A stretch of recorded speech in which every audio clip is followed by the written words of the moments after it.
Start recording. All right, guys. Thank you so much for joining us today, Greenville Sports Media. I'm really excited about this interview today. I just kind of hooked up with this guy at a random on our Twitter accounts.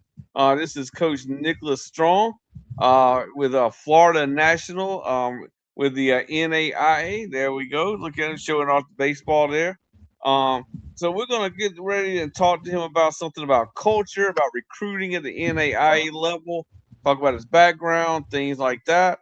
And so I know Coach Strong has a lot going on with baseball just kicking off, so we don't want to keep him here too long because I'm sure he's looking at game films and all the other stuff. So we'll get him going here.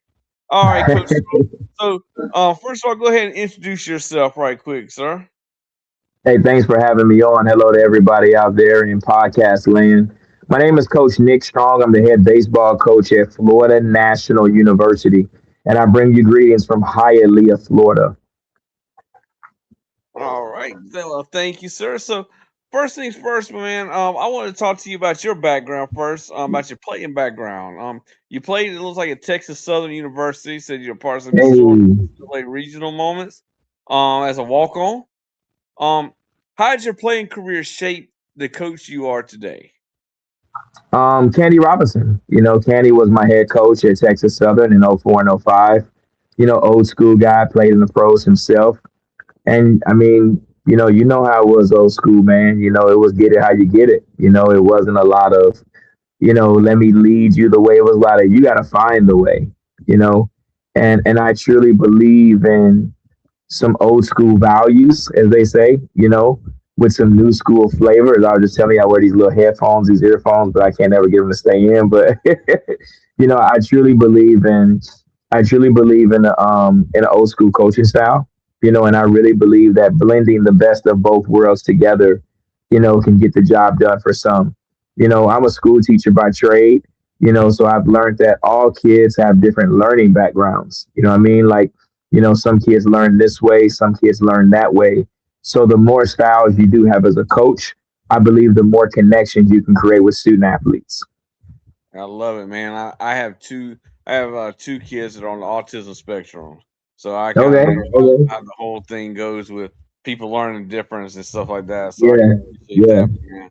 Yeah. Now, I see you coach at multiple levels. Like you coach at high school, community college, club Yeah. Yeah. level. Now you're in the collegiate level. Um, what from each level did you take? That you took with you over here to Florida National. Well, just between me and you and everybody listening, I don't call them levels, right? I don't call organizations levels. I call organizations organizations. Okay. I do call levels high school level, college level.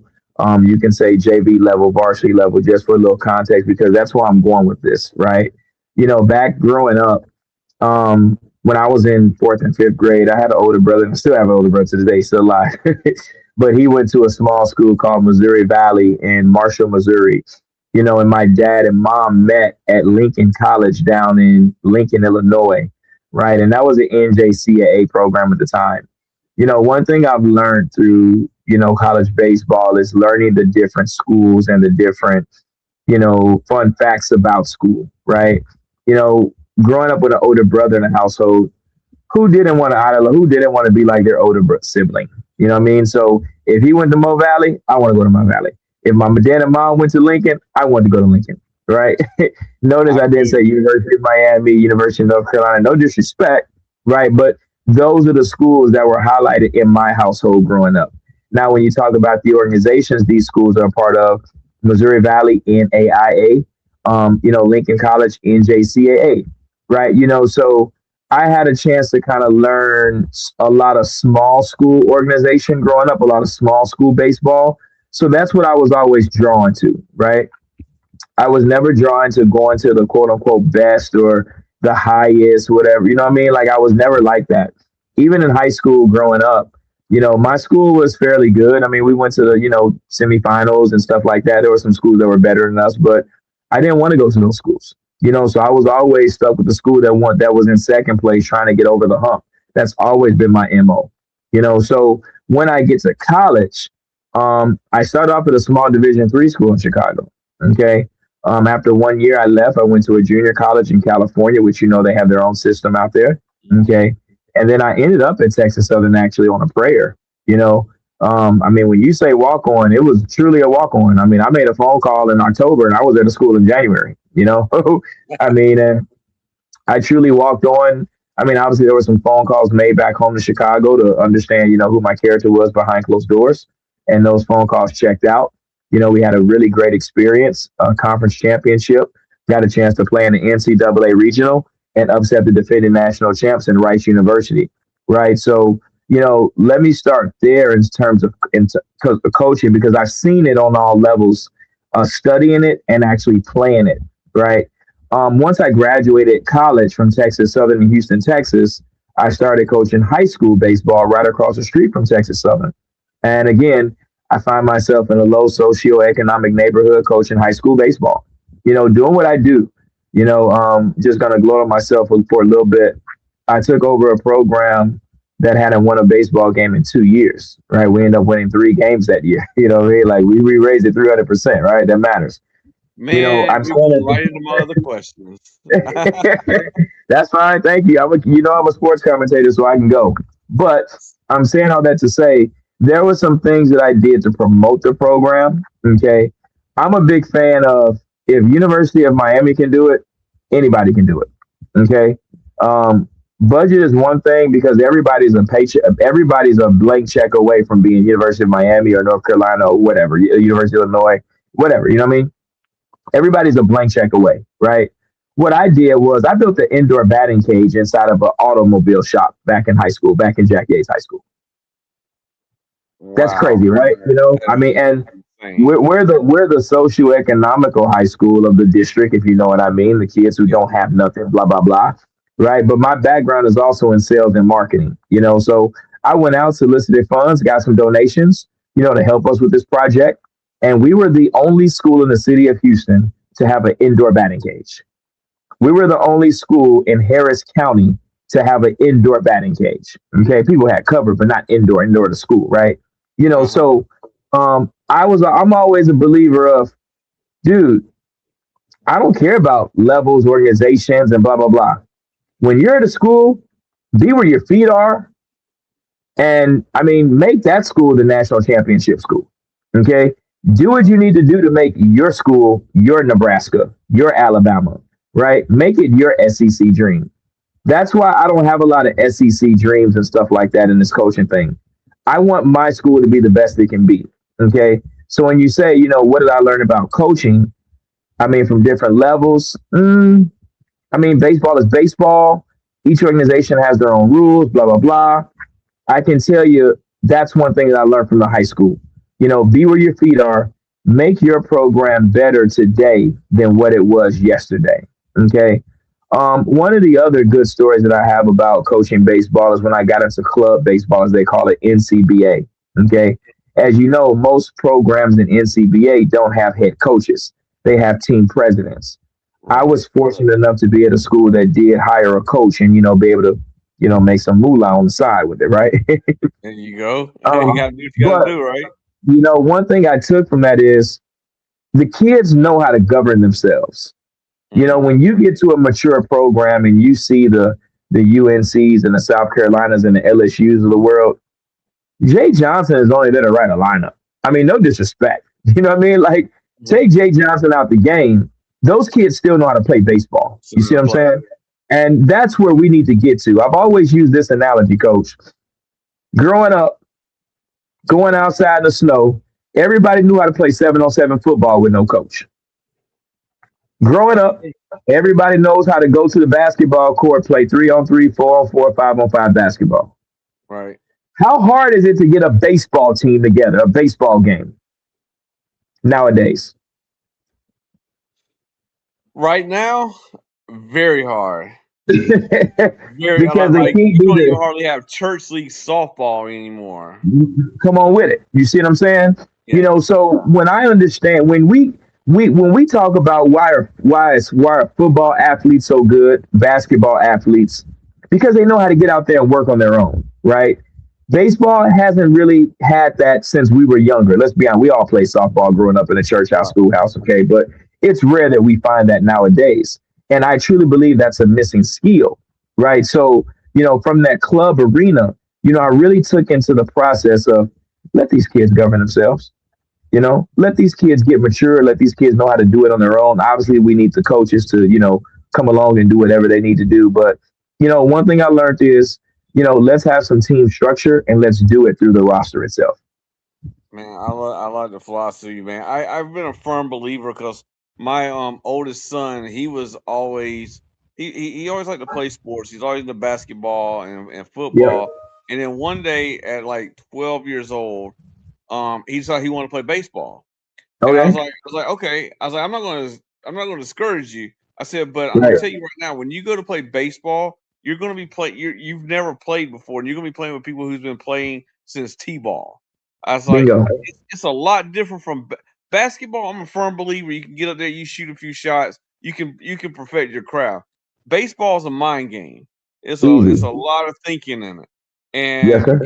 and I said, man, I said it's not. I said we'll go get you some stuff, and and I'll work with you, and we'll try to get you right. I said, but man, it's not going to come to you as easy as shooting a basketball or catching Right. a football. I mean, there's a lot that goes into baseball. So, man, I love One it. out of I four is love it. average. One out of four to plate is average, coach. One out of four to plate is average. That's true. That's That's definitely. average. And I told him about, but I told him about that. But I told him, I said, man, he said, I want to play in the infield. He said, I want to play shortstop. I said, you want to play shortstop? Man, I said, get your butt in left field. I said, man, I said, you need to work your way into that. I said, shortstop, third baseman, you're gonna be thinking all day long, man. Yes, I sir. said, you gotta learn the game first, man. I said, get your butt in left field. Um, but so now your coaching style, you mentioned it was kind of like an old school type of thing that you kind of evolved Yep. into some new school type of things. Now, how do you adapt your coaching approach to different personalities, backgrounds, and learning styles? Yeah, one thing I can say about my coaching style now, I do want to say obviously each school has their own rules as well, right? Each school we have our own, each school that I've been at, we have our own responsibilities, set therefore by the managers and bosses, right? You know, one thing about FNU is, we're in Hialeah, Florida. Okay, we're in Miami, Dade County, which is one of the biggest, international pools bases in the U.S. Okay, not to mention, we have guys from 14 different countries on our program. Okay.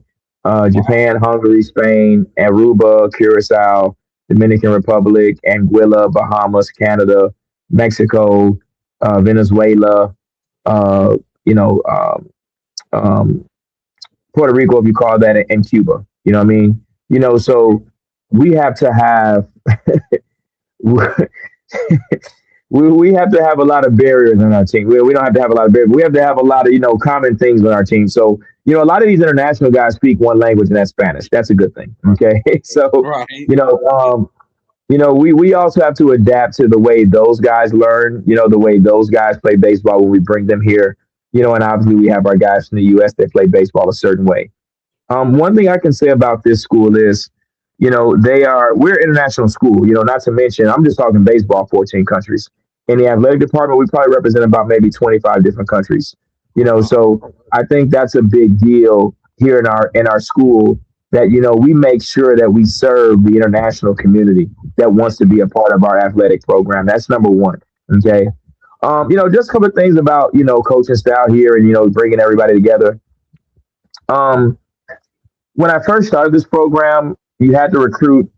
Well, I didn't start the program. Let me take that back. When I first took over this program, Mhm. numbers were low, right? Hey, man, you got to do what you got to do. Everybody knows that, So, hey, you get a car, you get a car, you get a car. Come on in, you can play for me, right? But at the same time, over time, what are we looking for nowadays? What type of baseball player are we looking for? Because that's the kid I want to coach because that's the kid that goes with my coaching style, right? I can Right. be more selective. What type of kid can I coach? I can coach the kid who baseball is life, and we get this. And I don't want anybody to misunderstand, but I want a kid that truly wants to be a student athlete. I want a kid who truly understands what it means to be disciplined and discipline, through discipline and structure. I truly want to coach a kid who understands what accountability is, right? Because that goes along with with us, structuring practice, structuring inside school, team meetings, the way we present ourselves on road trips, et cetera, et cetera. That's the type of kid I want to coach because I'm 42. I got some gray hairs, man. I don't like I'm them. 40. I'm 45, so I feel you. I feel you. I got a lot of gray hairs, so I feel you. Yeah, I don't like these gray hairs anymore, man. So I'm just trying to take it one step at a time. But usually the kids who don't give those type of troubles, Right. we recruit a certain GPA. We look for a 3.3 GPA in our transfer kids. We do like an older kid. We do like a 21 and 22-year-old because we don't have housing. Right, coach. So, I mean, we don't have kids who can come and live on dorms. They have to live on their own in the city of Miami, Florida. I mean, it's hard for me to live Wow. out here, you know what I mean? I'm just being honest. Wow. That is wow. So they don't have dorms. No, we, Wow. we don't we don't have dorms. So when an 18-year-old has to uproot his life and, move from North Carolina, which we do have a kid from Charlotte, he has to Uh come live huh. on his own for the next, 6 to 8 months out the year, and that's not easy. Right. So we do have some 18 and 19-year-olds, but my style goes along with the 21 and 22-year-old. All that to say, I want a kid who I don't have to discipline much. I don't want to be talking about discipline and all that. I want a kid who enjoys going to study hall. I want a kid who enjoys doing the work that's put in front of him. I'm not asking for a Harvard kid at all. It's not what I'm asking Right. for. I'm just asking for a kid who knows how to get it done no matter what's put in front of him. So, we get to practice. I like kids to be on time. I like kids who are on time. I like kids who know how to, show me their grades on time. Obviously, we love a kid who knows how to play baseball. But we just love a kid. We just love a student athlete who knows how to act, who knows how to be mature. And You I sound think like that's Coach huge, Prime. for winning ball games moving forward in our organization. You sound like Coach Prime. That's Uh, exactly that's exactly what I heard him say. The exact same stuff when he went to Colorado. yeah. I like Coach Prime. I think, and I'm just getting off on a tangent. We talk in this podcast, but I still think they get a pick of the litter just because of where he's at. Right. You know, Oh yeah. Oh yeah. he What he did you talk he about? gets the pick of the litter. In our organization, we have to be a little bit more selective. Not everybody's first choice, and we understand that. So we have to do a little bit more weeding out than he does. Absolutely, and we'll go But he's right. talking about your recruiting styles and stuff like that here in just a little bit because there was some things I wanted to talk to you about. But one thing you talked about was the housing thing because when I was getting prepared for the interview, I read something on the Schaefer report said you guys said something about in 2024 you took them to the Small College World Series with no housing, no food, and no field.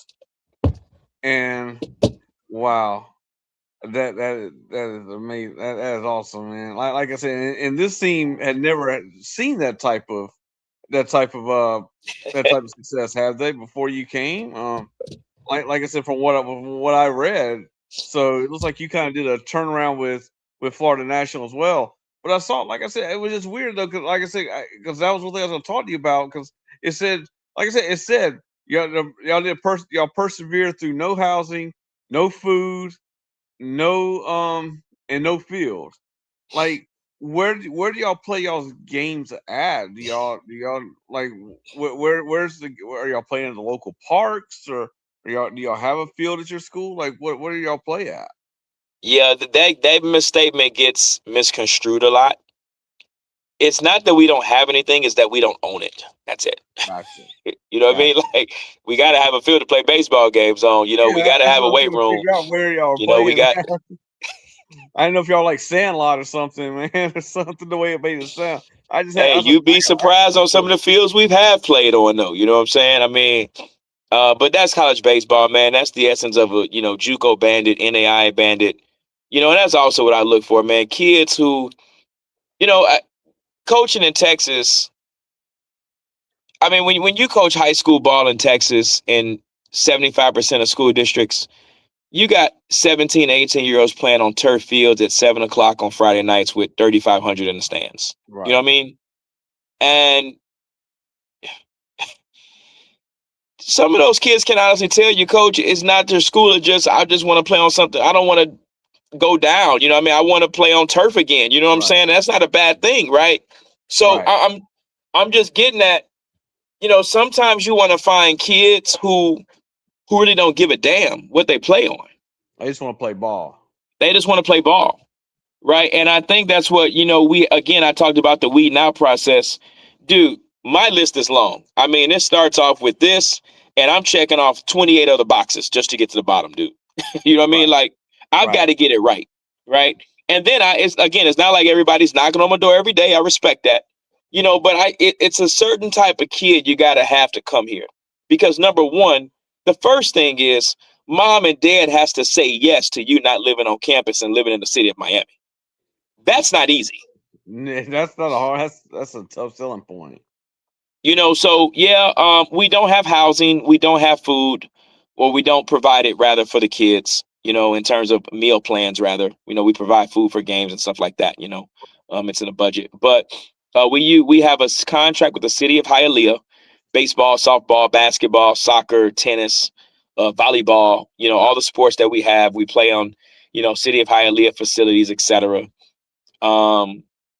We have a practice field in Walker Park, and then we have a game field in Alex. Well, you ever heard of Alex Fernandez? You remember him? Oh yeah.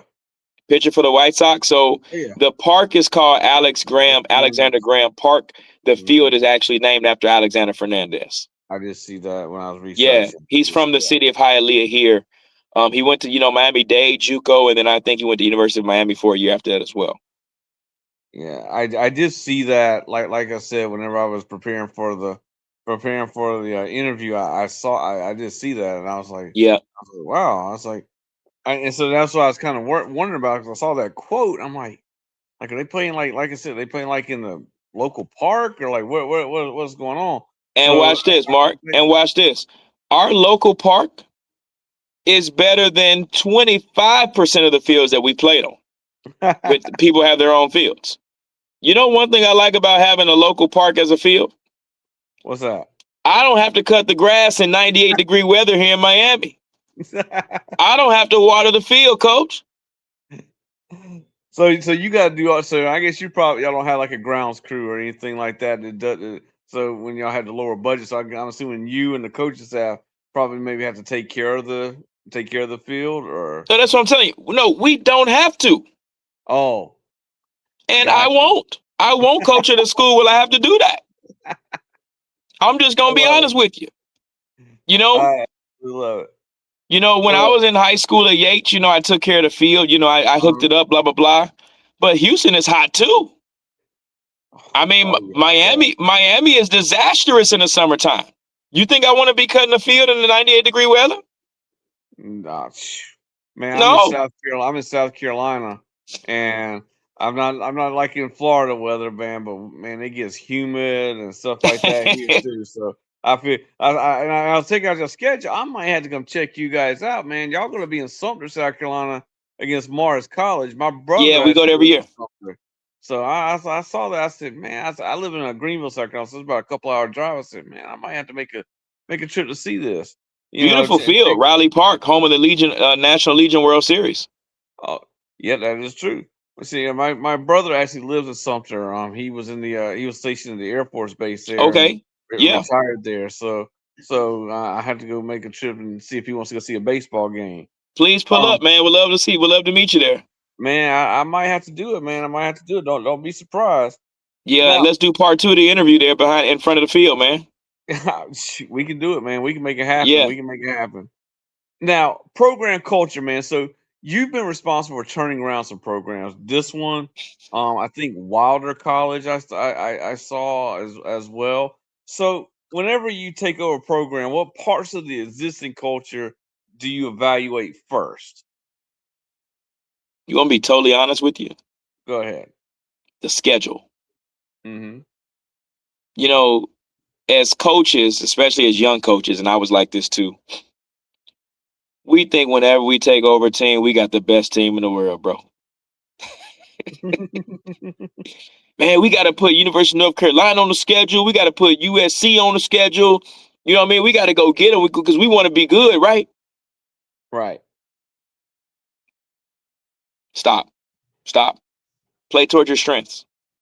Live within your means. One thing that, when you going back to the facilities, people always say, well, man, you all don't have facilities, man. You're not going to get good kids. I know great kids that leave North Carolina, University of Miami every year. I know great kids that leave USC every year. I know great kids that leave University of Alabama football every year. I know great kids that leave University of Colorado football every year. And they chose them for the nice facilities. When a kid tells me he's looking for nice facilities, he's checked off my list, coach. I'm telling you that right now. Because I don't believe in that, right?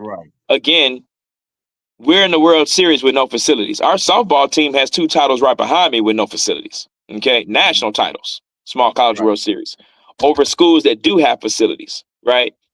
So when you talk about turning around that program, I just want to talk about living within your means, understanding what you have to recruit and showcase. Because again, I'm not telling you facilities don't matter. Okay, but you don't have to have the facilities to get the best recruits. Okay. What I mean by that is you got to get where you're going to get what you're going to get. Okay. So now we talk about creating a schedule so that the guys can be successful. Okay. We don't take over a classroom, right? We don't take over a freshman math class and give those kids a end of the year test for junior trigonometry. Okay. You aren't ready yet. You aren't ready to take on the powerhouses when you're taking over a under 300% program. It takes 2 years to do so. I'm not saying go call yourself scheduling powder puffs at all, right? But you schedule games that you have a chance to win. You schedule teams that have similarities, close to your program, right? One thing we do is, we pay for teams to come in town. We pay for their hotels, right? But we're not going to pay for Georgia Gwinnett hotels. Okay? But because they have scholarships, they have their own field, they have locker rooms, we're not compared. We're not aligned, right? So, we're going to try to play schools that we know have similar scholarship structure than us. A lot of the disadvantages that we do have. We don't have housing and food. So I'm offering that kid from Columbia tuition, but you got to pay your rent in Miami. But school A says, hey, man, we'll give you full ride and we give you full meals. We give you full books and tuition. Who do you think he's going to choose? Exactly. Why would I go off on the rip scheduling that school? Well, coach, that gets you ready to compete, blah, blah, blah. Well, I can also go play the Houston Astros, but they'll kick my butt too. I mean, so that's not going to make me better, right? Just because you're scheduling better teams don't make you better. If you can't compete with them, okay? If you can't compete with them and taking over a program in your first year, after going, less than 30% the year before last, you got it's going to be some wiggle room in there for a year or two. Till you're able to kind of get in there and put your own spin on it. So all that to say, Mark, the schedule is a big deal. I advise a lot of younger coaches that take over young programs that don't have a lot, because baseball, you also got to have pitching. You can't go scheduling 4 games on weekends and then a game or 2 in the middle of a week. That's 6 games with 13 pitchers. You just can't do it. No. So what am I going to do, Mark? I'm going to go high school. Double headers on Tuesday, double headers on Friday. That's living within my means. Man, I tell you what, man, this is a great interview, man. I'm loving the philosophy you got here. Now, I do want to. You love it. You've seen social media. You've seen social media. Yeah. I mean, you're supposed to play the Indiana football of the world to be better than them, right? But let's take a step here, Mark. I got all night. I really do. I mean, I got till 10, but my school gonna close. But no, we're good, man. We're good. But you remember what Indiana football did at the beginning of the season, right? You remember what they did last year? Yes. What they said was, okay, you're going to put Alabama in a football playoff with them only playing Troy State and Samford? Mm-hmm. Well, you know what? We're not going to play any Power 4 schools in the non-conference season either. Now what? We're just going to win our conference, or we're going to be first or second in the Big Ten, and we'll make the playoff that way since that's how we're playing. Right. Did you see University of Indiana's football non-conference schedule? All right, talking about when this year? This year. Yeah. Yeah, it was Indiana State. It was very weak. Very But weak. But who cares? Yeah. Because conference matters. The games that matter. It's not about playing the best to get you ready. Now, granted, Big Ten, I mean, I'm not knocking, Penn State, Ohio State, you know what I'm saying? Michigan, right? We already beating up ourselves in conference. Yep. Why beat up ourselves over there as well? We'll be ready when we get there. So, scheduling, and I mean, this is for Indiana, FNU, whoever. Scheduling is a really big deal, man. You've got to set your kids up to be successful. You've got to put them on a field where they have a chance to win. Mm-hmm. I'm not a fan of the money game. I'm not. Never have been, never will be. Is it needed in some situations? I get it, maybe. Who knows? But Coach, why would we want kids to quit or get hurt after 2 games in front of the first 2 games of the season? They're getting blown out. So how we gonna actually play this season and we're not good? Because that's their mindset. Right. After getting blown out in those first 2 games, we're not good. We're not good. I just see it different with the schedule, man. And we did that at University of Houston downtown. We did it at Houston Community College. We were independent. We weren't club yet, actually, but we were independent organization, meaning we weren't a part of organization. My actual first season at UH downtown, we weren't a part of an organization. We played 6 games and won with a 59-year-old man, by the way. And then we got into a season. Our non-conference schedule was where it needed to be. Wiley, I didn't have any, hands in doing the schedule when I made it there. But when I got here, that was the first thing we looked at and said, why are we playing against Sun Conference schools here in Florida, which is arguably the quote unquote SEC of NAIA baseball, right? I mean, if we're playing these, I mean, the school was averaging maybe around 20 Sun Conference schools games a year. I mean, the record was probably average out 4-16 every year. I mean, that just doesn't make sense to me, right? So that was one thing that we had to change. And, we had to do that also to show that, we can win some games and, let's get some recruits that way. And that small college World Series was our goal. That was our mini goal, right? I mean, you're talking about trying to get to the NAIA World Series with Lewis and Clark, Georgia Gwinnett, Southeastern. Uh-huh. But again, they got food, they got housing. They have their own field. Some kids just want to go there. They got, scholarship money in a certain way. We're disadvantaged. We're no excuse, but it's a disadvantage, and it's valid, and we accept that. We understand that. I'm not gonna be shy about it. Sounds like it sounds kind of like you embrace it, like you understand where your program is, where your school is, what resources you have, what you don't have, and you either want it or you don't, Mark. You either want it or you don't. There you go. Well, I'm going to ask you this. So you've taken over, like I said, multiple programs that need a rebuilding. First 30, 60 days, what are you evaluating and prioritizing? We didn't talk about schedule. So Well, when you get into the semantic of this conversation, it gets even funnier. Well, it gets even more different. Uh-huh. I didn't take over on the traditional after the season was over, start your own, plan or whatever. I was hired February 1st. You know when the NAIA baseball season starts? It just started this past weekend. So you have it started about 3 weeks ago. Did it? Okay. Well, I was wrong. Okay. So the school had already played 7 games before I took over as head coach. Wow. So my assessment was on the fly, literally. I can imagine. So they already 7 games into the season, and now here you are. So what brought that? Like, what happened? What we didn't have any of these. I can tell you that. We didn't have, if they were, I don't know where they were. They were already used. But no, I mean, it was. again, my story is just different. You know, I took over on the fly, so I had to. I mean, which would actually worked out because I had a whole season in season to recruit for next season as well, right? I didn't just have, you know, you get hired June 1st and you got June and July to recruit 30 players to get here, you know, so I had February, March, April, and May, you know, to kind of help, you know, supplement the recruiting piece. You know what I'm saying? So I mean, that was a good piece for us as well.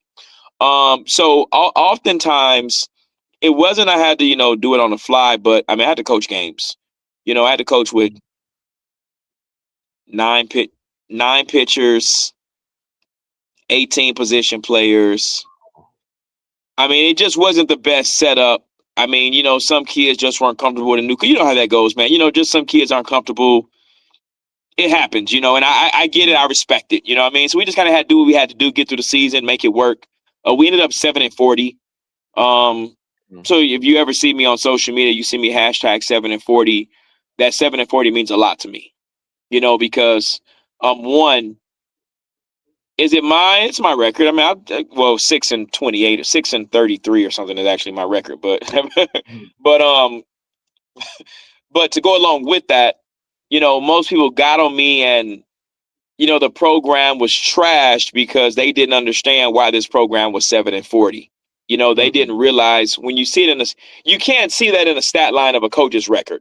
You can't see when he was hired. You see what I'm saying? You know, so nobody really understands what happened that season and why we did what we did. Okay. So when I come back and I bring the program around to my own and we win 16 games the next year, I believe it was 16-17 regular season, 0-2 in playoffs. Okay. That means a lot to me. That was a new school wins record, right? You know, so we go from 7 to 16. I think it was somewhat like a 120% turnaround or something like that. I think that's what NAI had it on one of the stat books or something. It was a big turnaround. It was double because it was double the wins, right? From 7-14. Exactly. Yeah, you have what 6 or 7 wins first season. Yeah, it was 7 the season before, and we went from 7 to 16. Yeah, right? That's a huge turnaround. Then the next year we go to the Small College World Series. We go from 16 wins to 24 wins. You see what I'm saying? You know, so we're improving every year, you know. And again, a lot of that was just scheduling. You know, just understanding, you know, what it is that you have to recruit and sell, you know, so that kids can understand they're coming to a winning program. I mean, I tell you what, man, last year, this past season, which was last year, 25, we were actually ranked number 1 in USCA for about maybe 3 weeks, I think it was. Okay. And you'd be surprised how many phone calls I received from some really good prospects. I bet. Because some kids just want to be a part of a winning program, Mark. You know this. Yeah. They don't care if it's high A, low A, whatever A. If you're winning, they want to be a part of it. And if you're good, you'll get found. So, and that's fine too. Although we don't preach that. That's another thing we don't preach. We don't preach pro ball in our program. I understand. I'm just saying. I'm just saying. I feel you there. I feel you there. Well, we've had 4 guys get signed from our school in the past 5 years. So you doing something then? Y'all doing something. So it's something. Like, I mean, so whenever you go to try to talk to players or talk to parents and stuff like that, and you're trying to sell them on Florida National, like you said, no meal plan. You got to pay your rent. You're in downtown Miami. Like, you have a different, like, if you're recruiting from Miami University of Miami Hurricanes, program sells itself. So you got. So how do you approach? If I'm a parent, I'm trying to send my kid to you, and you're talking to me about this stuff. How's that approach work? Like what do you use to try to say, you know, this is where you should still go, even though you might be eating ramen noodles and you might be and you know and you're gonna be paying rent downtown Miami, and you know you might have bars on your windows or whatever. Like, how do you make that sell? Well, you can't do it in one phone call. I'll tell you that. That's hard. Yeah, I can imagine. It takes about 2 or 3 phone calls to get the job done. I think at the end of the day, man, I try to sell myself as a coach. Also some of the feedback we get from parents and families when they say no. I mean, because obviously the guys who say yes, are okay with it. But some of the things we want to get, I mean, we can't get better in, but just some of the feedback rather. I don't know if you also looked up. We're a for-profit school. Oh, I didn't see that.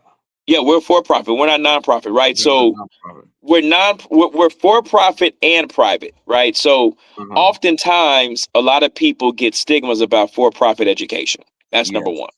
Okay. Well, I mean, when you think about for-profit education, you think about University of Phoenix, Correct. or places like diploma mills, basically. You want to know who else is a for-profit university? Grand Canyon University. I know. I actually went there for a little while. But what division are they in, Coach? Mountain West Conference. Division 1, right?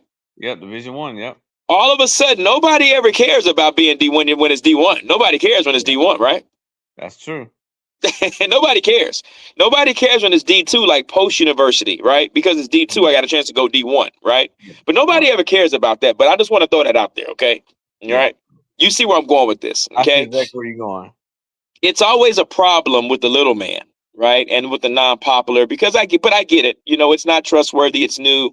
You know what I mean? We gotta have a resume, and I'm getting there. I mean, the resume it's there, but you gotta respect it. You gotta understand it to understand it, right? But you gotta sell yourself as a coach. Let them know that, and we're here for more than baseball, and we know that, and my kids know that. Again, baseball is life. I'm not gonna just deny that. Baseball is life. But I can tell you that when your kid leaves here, he's going to leave with a degree. He's going to be able to go into the workforce in his major, because we don't ask kids to come here because they want to be engineers, because we don't have that major. We don't ask kids to come here when they want to be aviation scientists, because we don't have that major. Right. So I'm only going to accept kids who that we can help academically. Right. And if I can't win a national championship because I don't have the best kids for that, then it is what it is. I mean, I'm doing the best that I can, right? But nevertheless, okay, we're going to train kids to work in the workforce. That's number 2. So sell yourself. Let them know that, we're going to get your kid a degree. We value the education here. And I will say this. Let's sell the baseball piece, because, again, kids want a good school academically and a good school athletically, right? Mm-hmm. So we can sell baseball. We can show that we've went from 7 wins to 16 wins to 24 wins to World Series, to winning percentages, to batting titles, to players of the week. We can sell what we're doing here, playing more. Now, one thing that we're doing is, Mark, we have a varsity schedule, okay, but we also have now a more set JV schedule, okay. We don't have a JV team, by the way, right? So now I can actually sell when your kid comes here, he won't be sitting around not doing anything. Some schools use a true JV model separate from their varsity model. We bring it all together. We don't have a JV team. We only have one varsity team. Now, some people play more than others, but, we play 50 varsity games a year. We're on the schedule. We have about maybe 32 JV games on the schedule. And then we have obviously we're in Miami, so we play every day, I mean, so when it doesn't rain, of course. Right. So, we can sell the development of your child. And that's for like the younger kids. We usually only bring in more pitchers and catchers from high school. This year we did bring in a couple of position players from high school, shortstops more so, but we can actually sell the fact that your kid won't be sitting around not doing anything. He will play. He does have a curriculum. He does have a development plan, to get up out of here and be the best that he can be here in our program. So, again, sell yourself, sell our schedule, sell our baseball development piece, and wild card. Why not sell Miami? Great place to play baseball. Great place to live, great place to start a family. If you can afford it, growing up, but international pool close. We got a kid to come here. He was from Utah, but his family lives in the Virgin Islands. Wow. I mean, they can come watch their kid in less than an hour every weekend and pitch. They love awesome. That. And like I said, that's another thing that you can sell. Like you said, Virgin Islands, it's places like that, people may not have gotten to see if he was in Utah or Yes, sir. something like that. So, that's a really big selling piece. So let's talk about the team this season a little bit, man. We talked about you and stuff like that. And I want to get back to some stuff on you, because there's some intriguing things on you too.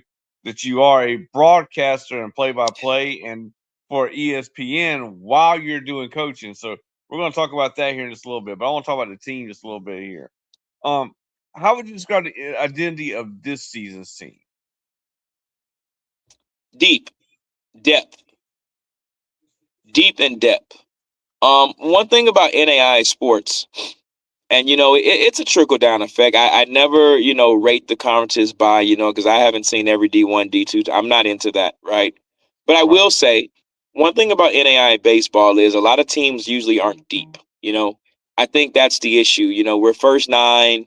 We're first two starters in a 4-game set. Game 3 and game 4, you don't know who pitching. You know what I mean? First starter 9. You got about 2 guys off the bench. And then it's whoever walks on. You know what I mean? Because scholarship money is low. Blah blah blah. It just there's some things that we can't be consistent with. I can agree upon and admit to. But one thing I can say, and I'm not saying that's every team. That's just the usual suspects and whatnot, if you want to call it that. But one thing I can say about our team this year is we're too deep at every position. Finally, that's one thing that I kind of went out to seek, this year. And I've looked up the Kansas Wesleyans, I've looked up the Gwinnett's, I've looked up the Benedictines, I've looked up the Southeasterns, I've looked up the any top 25, the any top 50 NAI program, the ones that keep big rosters and the ones that keep small rosters. And one thing I see is that those big roster top 25 schools, they have a lot of pitchers, man. A lot of pitchers. Not to mention they have quite a few position players, and this year I vowed to be deep, Mark. I vowed to, just bring in guys, because also if you don't know about scholarship exemptions in NAI, we only have 12 scholarships to give out. Only 12. Okay. Wow. Only 12, right? But if your kid has a 3.6 transfer GPA, that scholarship doesn't count against him, against your team. Because it's not a baseball, he can go on a grade scholarship. Is that right? NAI doesn't acknowledge academic scholarships, believe it or not. This is just some language that people don't know. And they think I'm crazy about when I post on Twitter about, or excuse me, X. But they thought Einstein was crazy too, by the way, just so you know. All right. But anyway, if I've already given out my 12 scholarships, if like another kid comes in last minute, has a 3.6, I can give him whatever I want. Okay. If that kid has between a 3.3 and a 3.6, that full ride counts as a half a ride. So it's like a salary cap. Okay. A luxury tax. If his GPA is below a 3.3, you got to eat up the whole piece. Okay. Now, my staff and my administration backs me upon this. Coach, you need to find some more 3.3 kids. What? You want me to have some preppies on my team? Yes. Yes. So that you can give away the extra scholarship money and be more deeper. You got a point there, Ryan. So earlier I told you we look for the kid with a 3.3. Right. Now you start from the back to why. Now that makes sense. Now I can be deeper. I can offer some more scholarship money. And I can be the best I can be with these no facilities. Okay. Now at least I'm deep. Talk about pitching. Right. Now, also what people don't realize is it's not 12 scholarships for the whole program. It's 12 scholarships for your varsity roster. Gotcha. Okay. And it's 12 scholarships for those who play in 11 games or more on the season. I'm telling you what, man. I was not familiar with NAIA. And until it's like a whole different world there, man. It's really cool. It's really interesting though. I mean, because like I said, I went to Newberry College. I know Newberry. Newberry College in South Carolina. That's where I went. That's a Division II and Yep. in the SAC in the SAC conference. So it wasn't like NAIE, and like I said, it's like y'all have a whole new set of rules that I would just didn't. And so I think this is really, really cool. I'm learning a lot of good stuff here, my friends. So I'm really, really loving this. This is awesome. Now, whenever you so what do you see as the biggest challenges for this season? And what do you and what excites you most about this group? When you bring in a new bunch, we brought in about 45 new players this year. Okay. Mhm.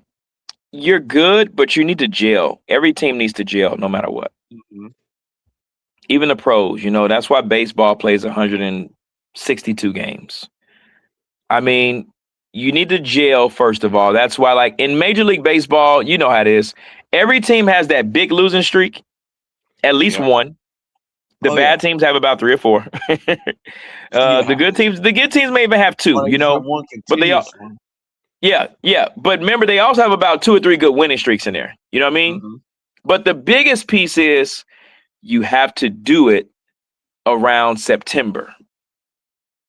You have to have that big jail win streak going on August and September, right before the playoffs, right before October, right? Yeah, at the right You know what I time. mean?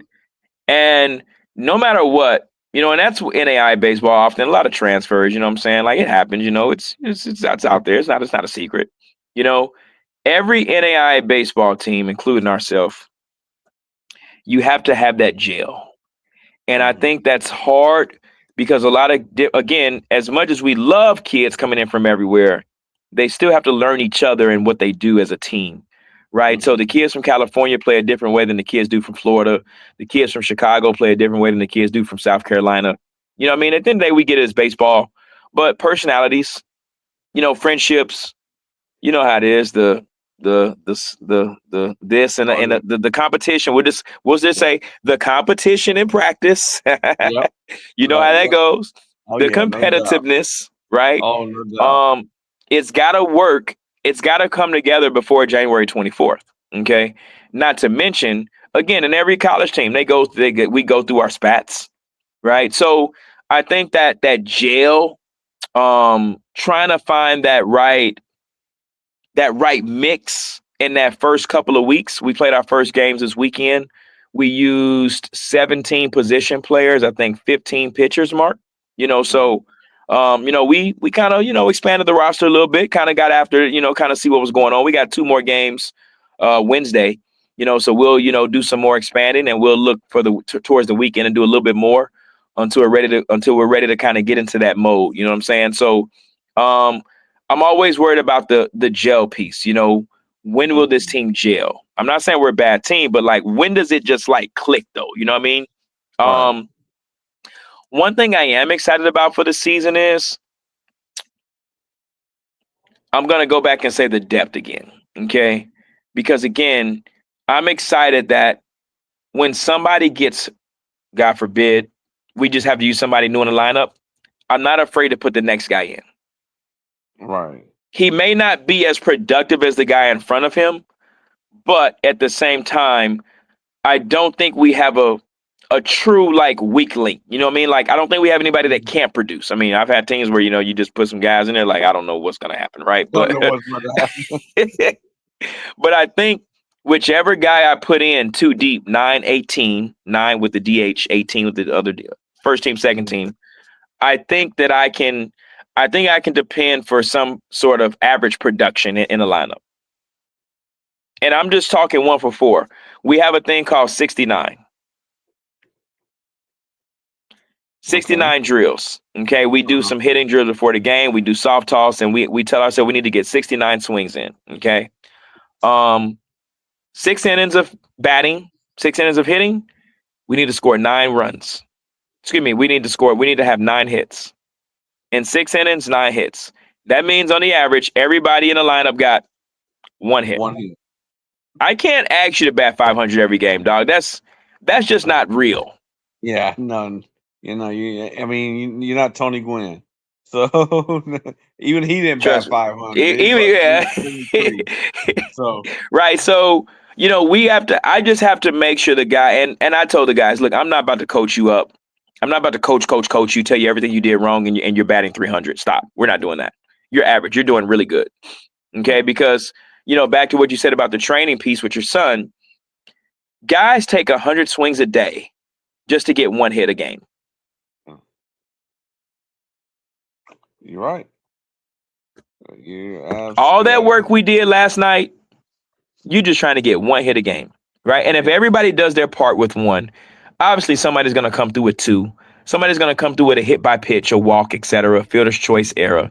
Okay?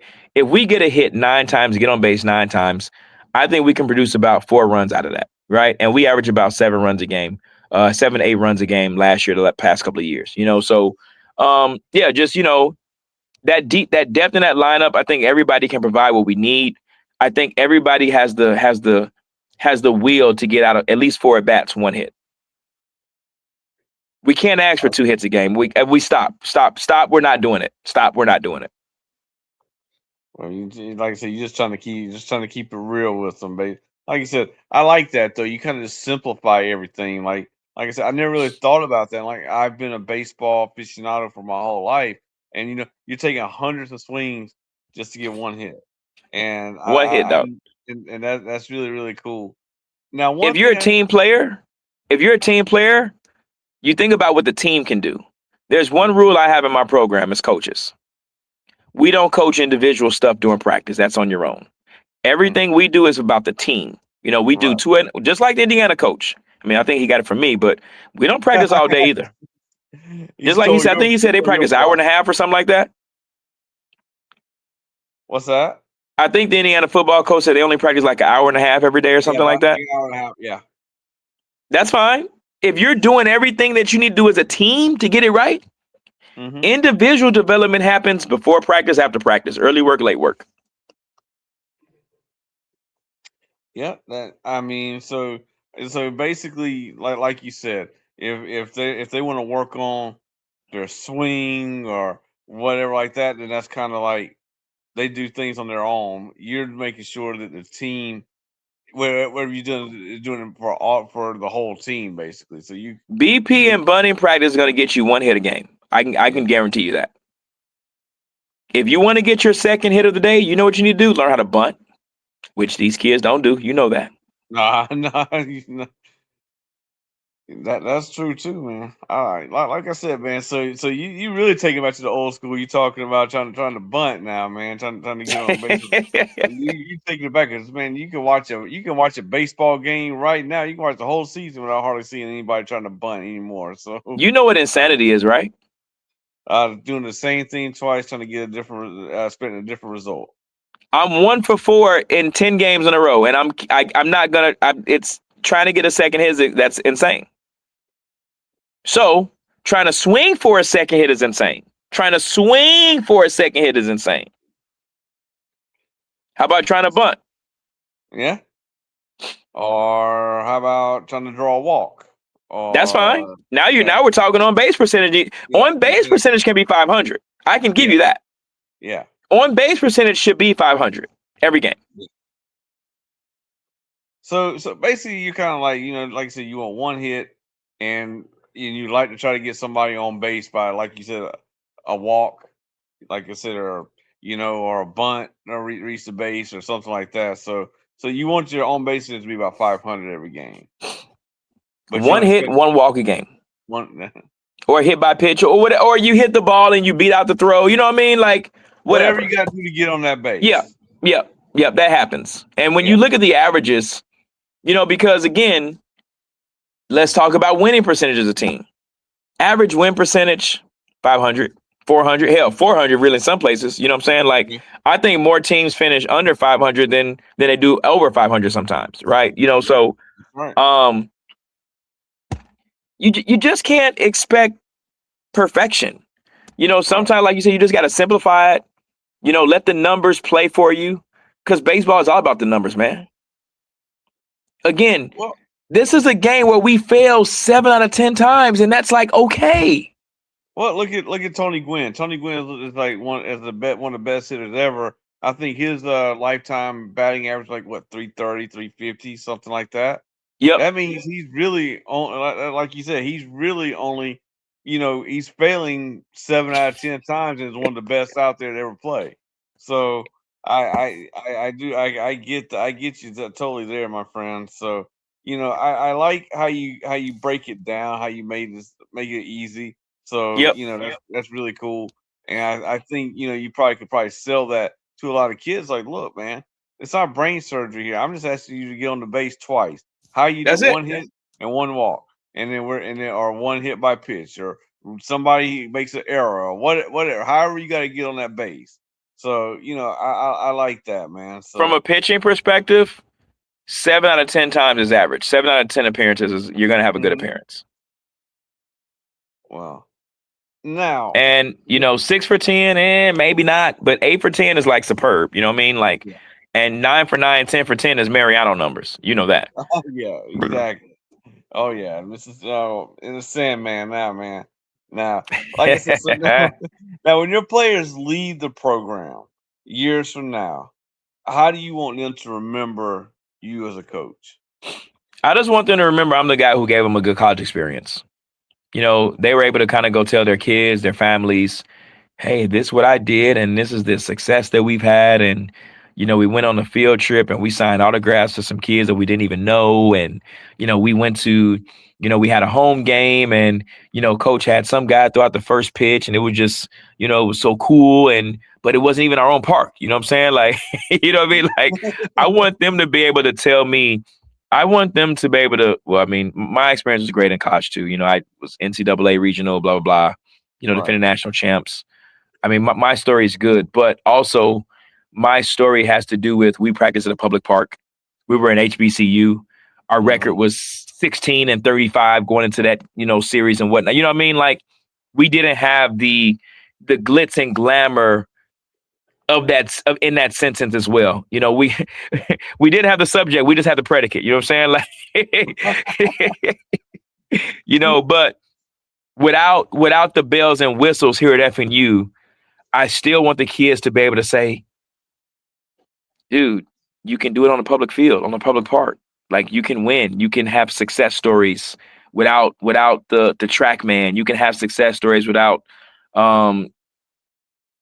what the things they got now, man, Velo, whatever, was Flight Scope or whatever, you know what I mean? Like, you don't need all that to have to have the best college baseball experience. All right.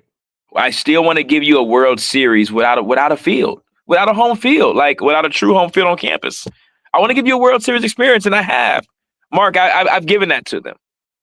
And I want them to be able to say, you know what, man, we didn't have our own field, but we got third place, and we made it all the way to that last day, man, and we did this and we did that. It was a great run. It was a great run without it. It was a great run without the bells and whistles. Like I said, and I think they'll learn to. And there were schools that had bells and whistles that didn't have the run that we had. And that's the thing. I think too, man, when you're in a situation like that, when you have to strip down to the basics, I think number one is you learn to appreciate the game's still fun. Like I know people who play Division I baseball, or and who play for South Carolina and some of the bigger schools, and it's not really fun. Looks like I lost you. Looks like your headphones struck there. Looks like we got an hour into the thing, and then the headphones must have got you.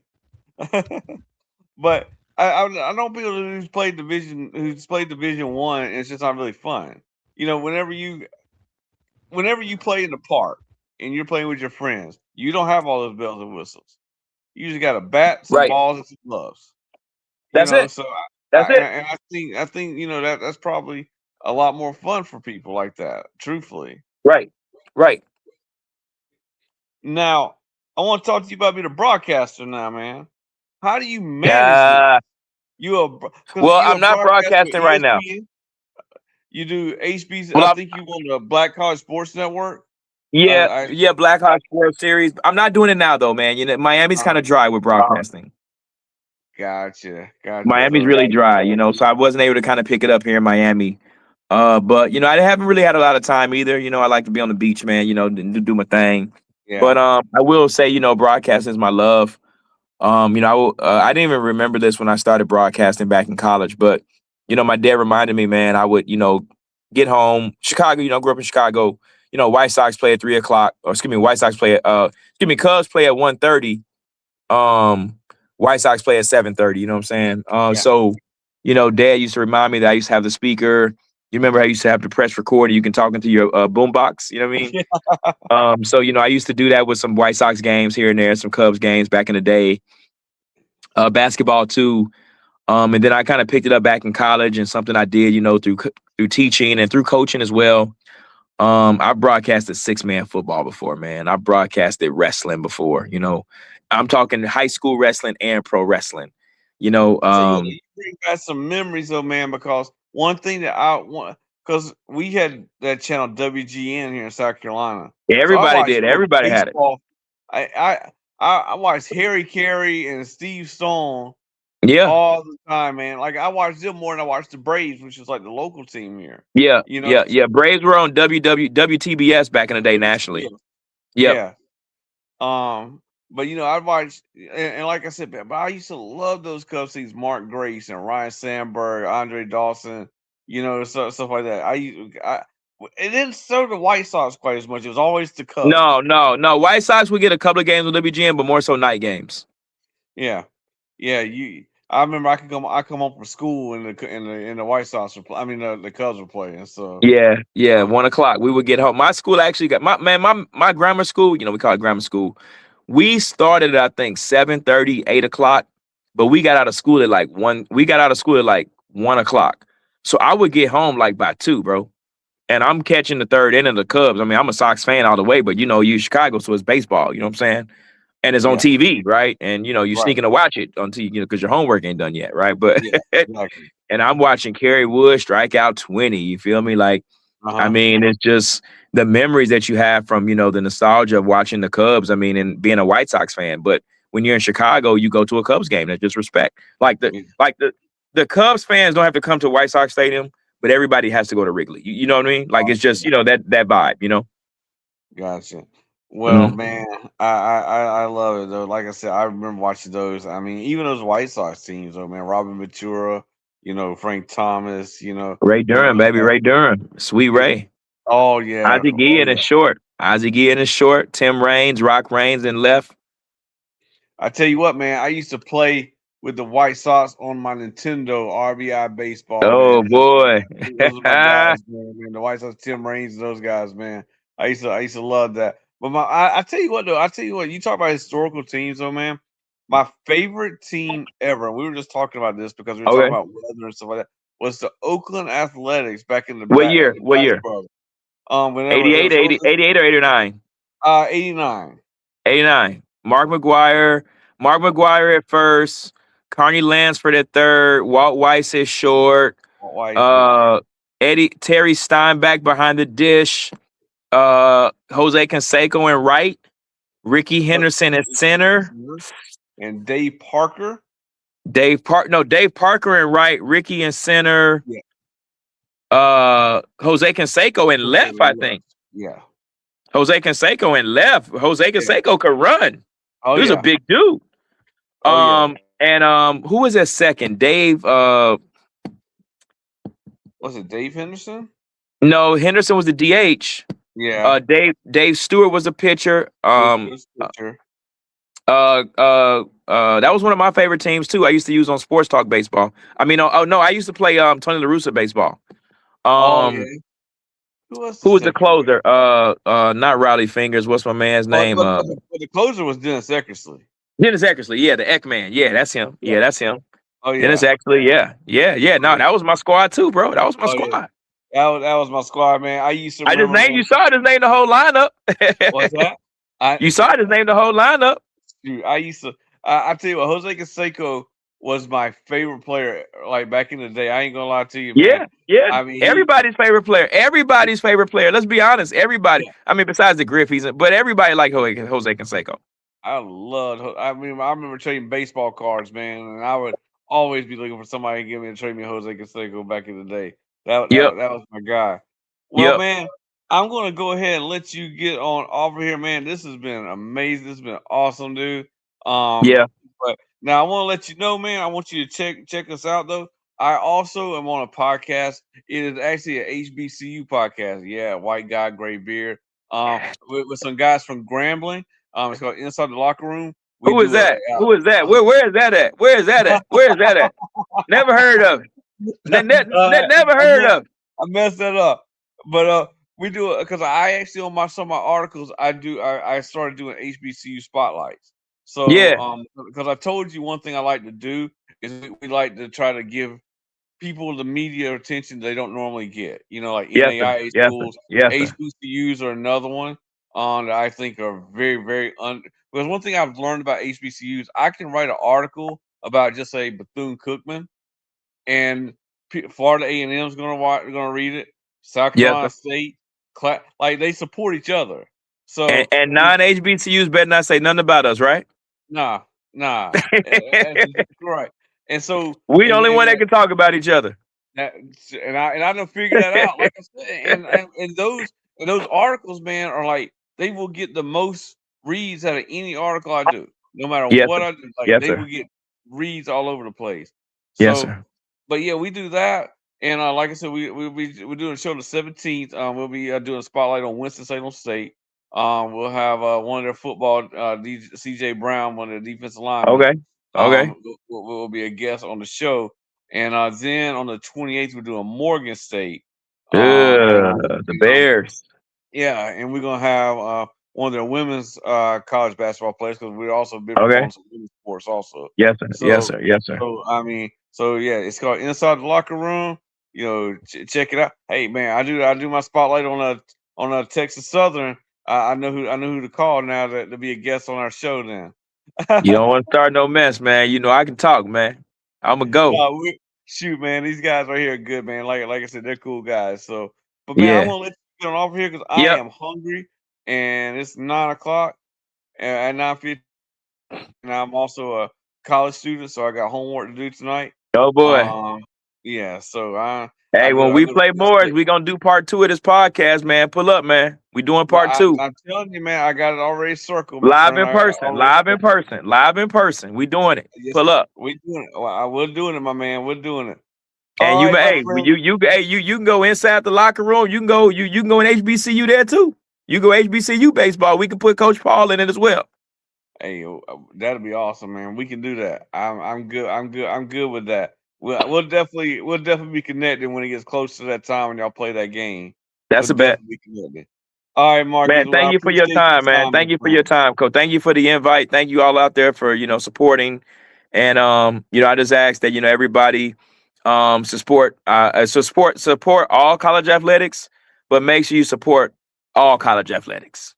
I agree. And I've learned so much about NAIA, man. What you guys deal with, I think that it's not for the weak. No, not at all, bro. Not at all. It's not for the weak. All right, bro. I'm gonna end this recording, my man. You have yourself a good night. And like I said, when y'all play Morris, I'm gonna be getting close to you guys. I'll be getting back with you. All right, go. All right, man. Go Conquistadors. Already. All right, brother. Y'all have a good one and good luck Wednesday, I believe, isn't it? Yep. Yes, sir. All right, and they're three, and everybody they are 3-1 right now. They played 4 games in 2 days this past weekend, I believe. That's the story. So in the hot and and it's gonna be getting hot in Miami before long. So, man. Well, brother, you have yourself a good night, my friend, and thank you for having me. And we'll be back in touch. So, later, my friend. Bye. Thank you. You later.